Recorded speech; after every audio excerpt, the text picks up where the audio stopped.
కర్ణాటకలో మాండ్య ఎన్నికలలో సంచలనం సృష్టించింది భారతీయ జనతా పార్టీ జేడీఎస్ కూటమి. అక్కడ కాంగ్రెస్ పార్టీ ఇప్పుడు అధికారంలోకి వచ్చింది కాబట్టి దాన్ని దెబ్బతీయడానికి ప్రయత్నించింది కూటమిని.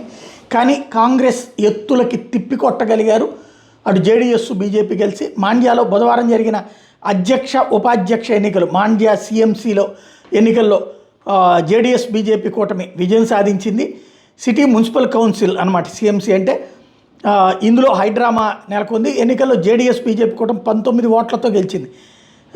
గట్టి పోటీ ఇచ్చిన కాంగ్రెస్కి ఓటమి తప్పలేదు. సిఎంసి అధ్యక్షుడిగా జేడీఎస్కి చెందిన ఎంవి ప్రకాష్ నగేష్ అంటారు. ఉపాధ్యక్షుడిగా బీజేపీకి చెందిన ఎంపీ అరుణ్ కుమార్ ఎన్నికయ్యారు. మాండ్య సిఎంసిలో టోటల్గా 37 ఓట్లు ఉన్నాయి. ఇందులో 10 మంది కాంగ్రెస్ సభ్యులు, 18 మంది జేడీఎస్, 2 బీజేపీ, 5 స్వతంత్రులు, ఎంపీ ఎమ్మెల్యేల ఓట్లు కూడా ఉన్నాయి. కాంగ్రెస్కి చెందిన హెచ్ఎన్ మంజు ఉపాధ్యక్ష పదవికి జాకీర్ పాషా పోటీ చేశారు.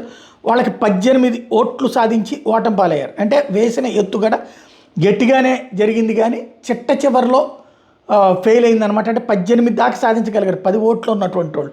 కానీ బీజేపీ జేడీఎస్ వ్యూహాత్మకంగా మిగతా వాళ్ళని ఆపుకోవడంతో సక్సెస్ అయ్యారు.